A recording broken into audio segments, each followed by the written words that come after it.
Morning ताई आणि दादांनो, स्वागत आहे तुमचं प्रिय ऑफिशियल चॅनलमध्ये। तर काल तुम्ही बघितलं आपण शेडच्या आतली नेट लावली आणि आज आपल्याला हे बाहेरचे जे कंपाऊंड आहे त्याला पूर्ण नेट मारायची आहे। कारण की ना इथे कोंबड्या बाहेर सोडल्या ना का वरतून घारी कावळे झडप मारतात त्यांच्यावरती, म्हणून पूर्ण ही नेट आता आम्ही पसरून घेतली आहे।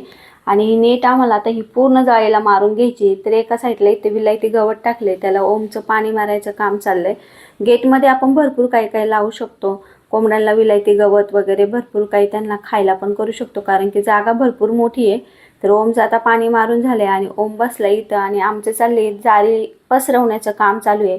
कारण की आता ही जाळी मारायची म्हटलं ना तर भरपूर डोकं लावावं लागणार आहे। आई तर आहेच डोकं लावायला, आम्हाला काही एवढी आयडिया नसते, पण आई सांगते त्या पद्धतीने आम्ही करतो। तर कालच्या व्हिडिओमध्ये बघितलंच असेल, मी 2 जाळ्या आणल्या होत्या, त्यातली एक आतमध्ये लावली आणि एक बाहेर। ह्या जाळीचं काही मेजरमेंट कळत नव्हतं, पण मी अंदाजपंचे त्यांना सांगितलं एवढं एवढं स्क्वेअर फूट असेल त्या पद्धतीने जाळी मारायची। तर ते म्हटले ॲक्युरेट आपल्याला माप तर काही समजणार नाही, पण माझ्याकडे एक जाळी आहे ती तुम्ही घेऊन जाऊ शकता, जेवढी यूज होईल तेवढी यूज करा आणि बाकीची तशी ठेवली तरी चालेल, जेणेकरून तुम्ही नंतर पण त्याला यूज करू शकता। तर आता आमचं हे जाळी पसरून झाली आहे आणि चारी साईडने आता आम्ही सगळेजण जाळी अडकवण्याचं काम करतोय। इतर कधी याच्या आधी कधी असं जाळे वगैरे मारण्याचं काम कधी केलं नव्हतं, हे फर्स्ट टाइमच होतं। आईला म्हटलं आपण काय करूया, चारी साईडनी गेटचं कंपाऊंड आहे त्याला अडकून घेऊया आणि समोर शेडला लटकूया। तर आई बोलली तशी जर जाळी लावली तर येता जाता आपल्या पूर्ण डोक्याला ती जाळी लागत राहील, त्यापेक्षा ना आपण काहीतरी नवीन जुगाड करू। तर आई मला म्हटलं ठीक आहे, तुला जसं जमते तसं तुला आम्हाला सांग, आम्ही त्या पद्धतीने करतो। जाळीचा उपयोग ना दुकानदार बोलत होता, बरेच जण हे आपले जे तलाव बनवतात ना पाण्याचे त्यासाठी करतात। तर मला म्हटले होते ते की तुम्हाला कोंबड्यांसाठी पाहिजे तर तुम्ही सेकंड हँड बघू शकता, पण आता सेकंड हँड कुठे बघणार, म्हणून मग मी म्हटलं जाऊ दे आता। आणि मला पुन्हा मुंबईला पण जायचं होतं, म्हणून मग मी जी भेटेल ते घेऊन आले आणि आम्ही आता इथं लावण्याचं काम चाललंय आमचं। आता आम्ही तिन्ही साईडने अडकून घेतली आहे छान पद्धतीने, आणि फक्त शेडचं जे फ्रंट दरवाजा आहे ना त्याच्या साईडने राहिली। तर आम्ही आता इथे आईने एक मोठा बांबू आणलाय, मला वाटलं आईने बांबूस आणलाय पण बांबू नव्हता, ती नॉर्मल काठी होती। तर आई त्याचा काही ना काही उपयोग करणार असेल म्हणूनच घेऊन आली होती।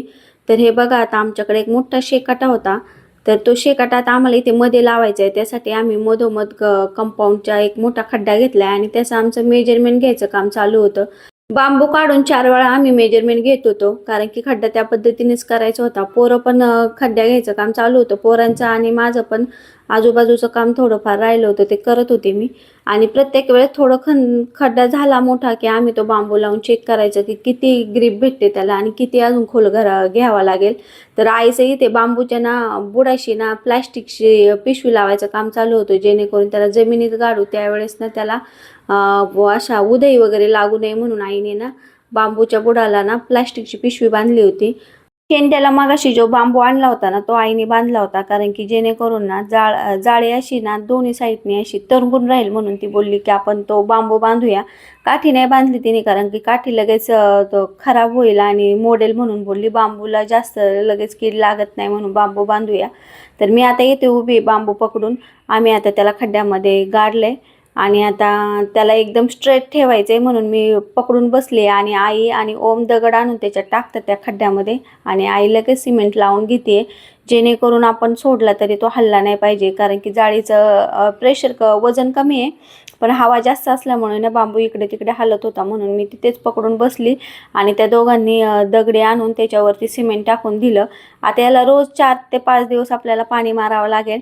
तर अशा पद्धतीने आपण पूर्ण जाळीला ताण दिला, त्याच्यामुळे ना जाळी एकदम अशी उंच झाली आहे आणि दिसायला पण छान दिसते आणि आता येता जाता डोक्याला पण लागणार नाही। कोंबड्यांनी किती उड्या मारल्या ना तरी कोंबड्या आता ह्या जाळीच्या बाहेर जाऊ शकणार नाहीत, आणि कावळे वगैरे आले किंवा घारी आल्या तर त्या फक्त जाळीवर बसतील, त्यांना कोंबड्यांना झडप मारता येणार नाही। आईने खरंच मस्तपैकी जुगाड केला होता, छान वाटलं मला ती वरती जाळी बांधली तर माझं तर डोकं हे असं चाललंच नसतं। आईने भरपूर दिवसाचा आईला अनुभव आहे, त्याच्यामुळे आईने बरोबर ते डोकं चालून तो मध्ये एक लांब शेकाटा आणला आणि त्याला वरती एक छोटासा बांबू बांधून ना जाळीत तरंगेल अशा पद्धतीने तिने पूर्ण फिटिंग करून घेतला आणि मग नंतर ना आम्ही त्याला जमिनीत गाडला। तर खूप छान वाटते बघा, वरती पण तुम्ही बघितलं असेल जाळी किती उंच गेली आणि आता ती येता जाता डोक्याला पण लागणार नाही। आणि वरती शेकाटा लावल्यामुळं ना दोन्ही साईडने अशी जाळी उंच झाली आहे आणि ती खाली टेकत नाही आहे।